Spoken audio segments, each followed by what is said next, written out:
Mes besoins. Est-ce que mes besoins dans cette relation de couple-là sont comblés? Ça, c'est une excellente question. Premièrement, est-ce que je les connais? Est-ce que je connais mes besoins? Est-ce que je sais ce que je veux? Est-ce que c'est ce que j'ai besoin? Ça a l'air tellement simple comme question, mais je vous avoue même qu'encore aujourd'hui, j'arrive à en identifier, mais c'est pas si simple que ça.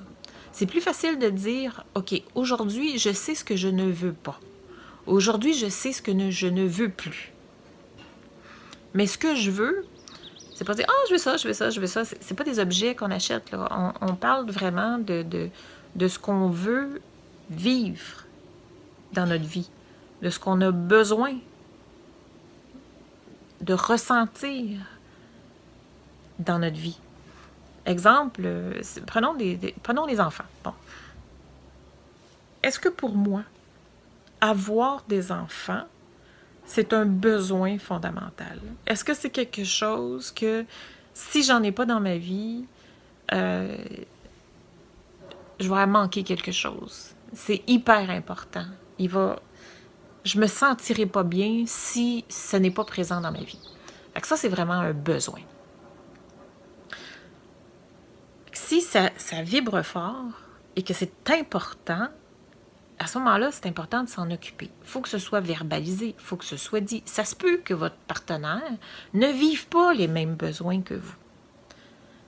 Si vous avez un besoin, si vous avez conscience de ce besoin-là,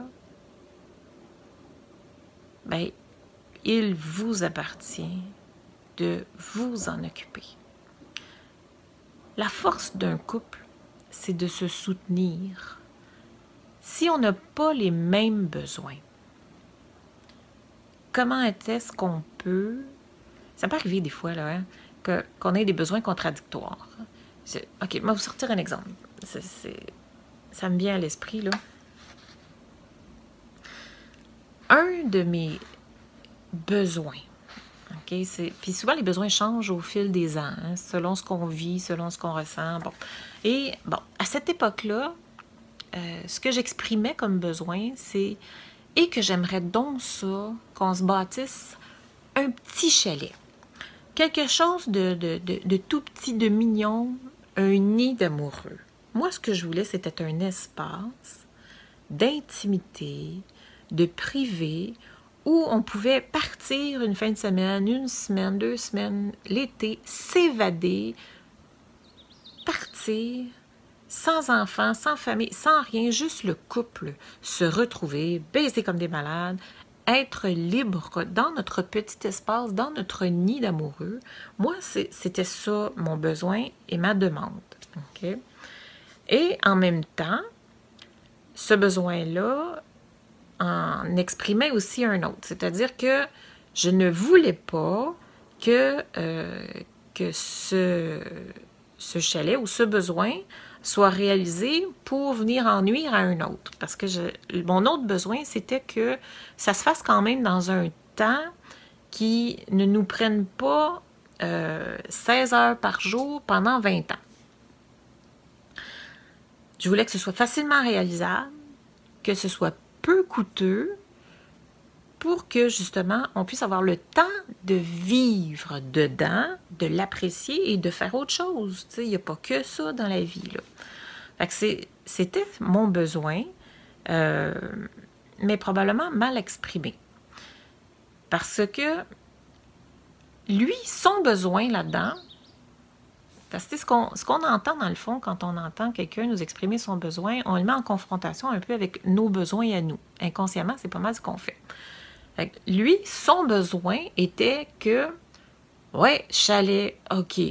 Oui, privé, OK. Oui, on peut s'évader en amoureux, OK. Petit, pas question. Ça peut pas être petit parce que, mais qu'on invite les enfants, mais qu'on fête Noël, mais qu'on fasse des parties, mais qu'on fasse... On n'aura pas de place pour les coucher, puis pas question qu'il y ait des lits qui s'étendent partout à l'infini. Je veux pas que ça ait l'air le bordel. Fait que pour lui, c'était pas question que ce soit petit, parce que Les enfants. Sauf que pour moi, dans ma tête, les enfants, ils nous demanderont d'emprunter le chalet lorsqu'ils voudront aller vivre des fins de semaine d'amoureux, eux autres aussi. Ça ne sera pas pour des parties de famille. Je ne veux pas le chalet pour des parties de famille. Finalement, ça fait partie de mes patterns à moi, étant déclenché dans la non-importance parce que mon besoin n'a pas été entendu. J'ai eu beau verbaliser, j'ai eu beau m'estiner à mort, j'ai eu beau essayer de me faire comprendre de mille et une façons. Ça n'a pas passé. Nos deux besoins étaient contradictoires. Lui avait un besoin familial et moi, j'avais un besoin d'amoureux, de cocooning et un besoin économique. Puis lui, le côté économique, il se disait, on peut arriver à le faire de façon économique pareil, même si c'est plus grand. Mais moi, en tant que menuisier ébéniste, c'est un peu ma marque de commerce que je vais afficher là. Donc, pas question que je fasse quelque chose d'insignifiant. C'est là que nos besoins étaient en confrontation. Voyez-vous comment est-ce que la même affaire peut parfois devenir problématique lorsque les besoins sont différents. Là, il faut essayer de trouver un compromis là-dedans. Il y en a un qui va être obligé soit de céder une partie à l'autre, ou si vraiment c'est des besoins chez les deux partenaires, parfois ça cache juste un certain manque. Ou, exemple, bon, de mon côté, si on reprend le même exemple, le fait que ça ne nous handicape pas tout notre temps, tout notre argent, ça, c'était très important pour moi. Fait que le fait qu'il soit plus grand, si ça ne venait pas encombrer ce besoin-là, ça aurait été acceptable. Puis c'est d'ailleurs la raison pour laquelle la négociation a été sur son côté, c'est qu'il m'a convaincu qu'il serait capable de remplir ces critères-là. C'est pas tout à fait le cas, mais en tout cas. Puis lui, de son côté, ce qui aurait pu être acceptable, tolérable, c'est que si j'avais vraiment exprimé la raison vraiment du pourquoi que j'avais tellement besoin de ce nid d'amour-là, plutôt que de rester au niveau de la tête quand je l'explique, de descendre au niveau du cœur, ça aurait été mieux compris. À ce moment-là, il aurait peut-être observé chez lui qu'est-ce qui vraiment avait de la valeur et qui n'avait pas dans tout ça. Et ce qu'il aurait découvert, parce que suite qu'on a discuté beaucoup par après, maintenant je peux le dire, ce qu'on a découvert, c'est que finalement, c'était ce besoin de paraître qui aurait pu être skippé, qui aurait pu être évité.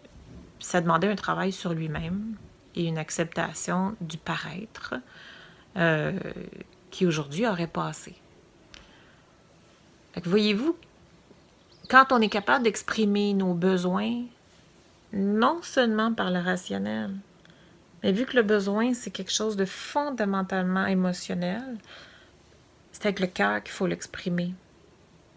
Comment est-ce que ça va m'affecter émotionnellement si je ne le fais pas? Et pareillement, si je le fais, parallèlement, si je le fais. Lorsque vous exprimez vos besoins, premièrement, essayez de les identifier, verbalisez-les, parlez-en. Est-ce que c'est le même besoin que votre partenaire? Même si vous le verbalisez, vous ne parlez probablement pas le même langage. Donc, assurez-vous d'être bien compris. Une fois que vous êtes bien compris, si vous avez le même besoin ou si vous avez un conflit de besoins, exprimez-vous par le cœur. Moins par la tête, plus par le cœur. Ça, c'est déjà pas mal. Puis de les connaître déjà, hein, d'être capable de les identifier. On n'a souvent pas conscience. On vit au jour le jour, on est pris dans le tumulte du quotidien, mais on n'a pas vraiment conscience de nos réels besoins qui affectent le moral. Bon ouvrage, bon exercice à faire. Identification de vos besoins.